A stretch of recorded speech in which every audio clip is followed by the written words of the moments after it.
Hi, this is Trevor, and welcome back. Today is February the 5th, 2016. It's been a little while since I've posted a video, and I had the time today, and just thought I would catch up a little bit.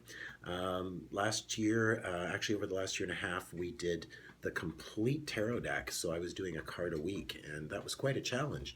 And also, there's some other videos that have to do with my approach and my way of working that you can find on my webpage. And I always include the link underneath these videos.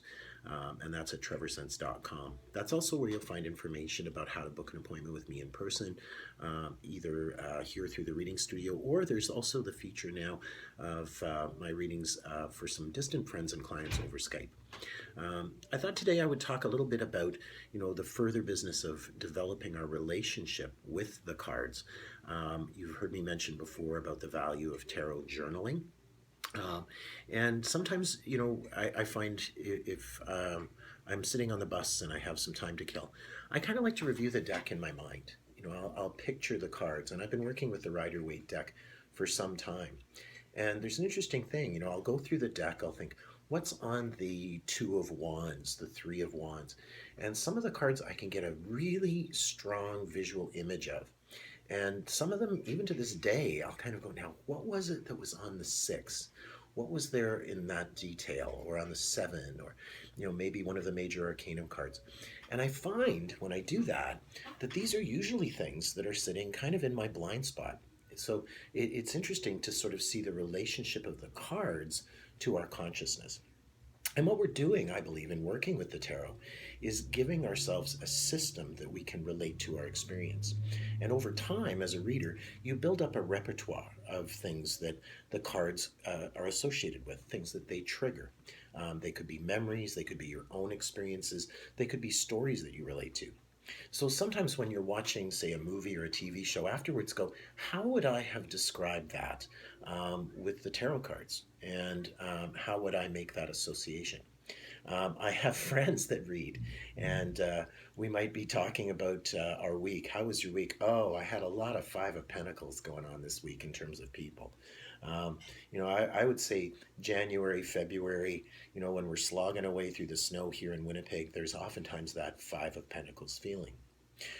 But then you can look for things. You can use the cards as ways of remembering other aspects of consciousness. Here in the studio, I oftentimes have a little area set off to the side where I'll have some things out that just represent mindfulness to me. And I'll put a card out as something to just be mindful of. And the last little while, I've had the sun card out on my little side table. Just remembering about sunshine and positive energy and things being out in the light of day, that sense of clarity. And there's sunflowers on the sun card. And sometimes when I'm sending a text to a friend, I'll use the little sunflower icon, just as that symbol of positive thinking or things being out in the light of day. And self-honesty. So that's sort of a favorite symbol of mine. So you could think about your week and go through the deck, when you're sitting down and you're playing with the cards, and I encourage you to do that. Look at what cards really stand out to you. What am I feeling right now? And choose cards that illustrate those things. If you're thinking about a person, pick a card that represents them. It doesn't have to be a court card necessarily. If I'm looking at the Three of Cups, that might be something that's reminding me of a family reunion or a gathering, people getting together. So it's building those associations with the cards and building that repertoire as we kind of work through things. So yeah, here's the Five of Pentacles that I was talking about. And, making your way through the snowbound streets of Winnipeg and the ice and the slush, and how challenging it is for people with walkers or canes getting through the ice. That's a literal description in some ways of the Five of Pentacles.